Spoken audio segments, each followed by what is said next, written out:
Do airplanes even need pilots? Can't they fly themselves? Hi, I'm Morgan, and this is an aviation discussion. This is an article from ALPA, which is the Airline Pilots Association, and they represent over 78,000 pilots in the United States and Canada.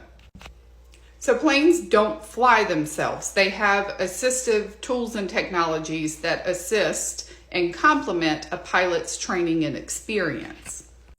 But articles like these could make the general public think that soon their plane will have no pilots and that they're already flying themselves. Over-reliance on autonomous systems and assistive technology is not a good idea. They're there to assist and complement a pilot's training and experience. Those systems do occasionally fail. Not only do they occasionally have failures, but they are also subject to cybersecurity concerns and hacking concerns. There are many examples of times when either there are failures within autonomous or technological systems or other human errors where the thing that caught the error and was able to correct it was the pilot. This is one of those examples. In Austin in 2023, a FedEx plane was landing and a Southwest passenger plane was taking off.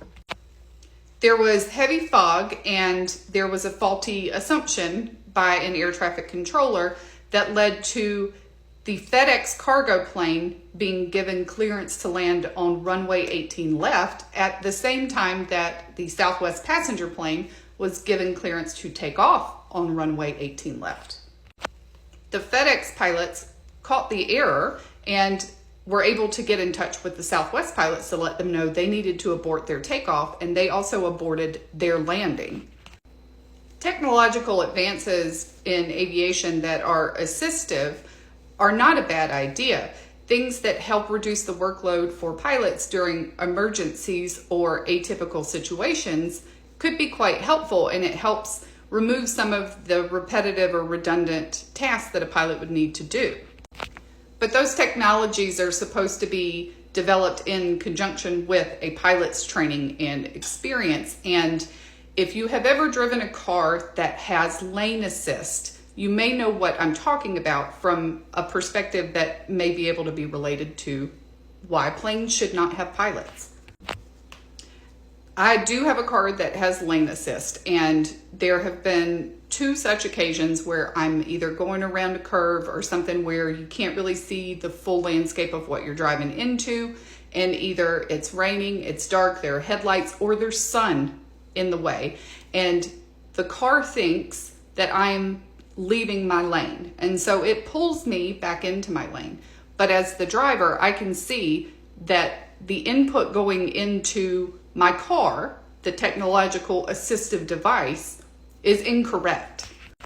And all autonomous and technological systems that are assistive have the potential to have similar issues where they misinterpret an input, and the output that comes out is one that you need a human to be able to say, hey, no, you're reading this wrong.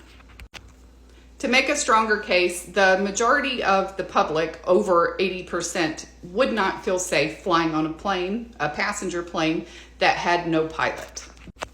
And many of the pushes that are coming for more automated systems and less human input are from a corporate perspective and are more about profits than they are about safety.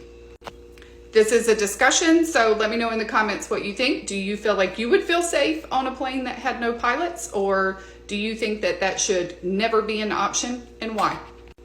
I do plan to make a follow-up video with some examples of how technology can fail and the inputs that it's receiving are being misinterpreted and making it produce incorrect outputs.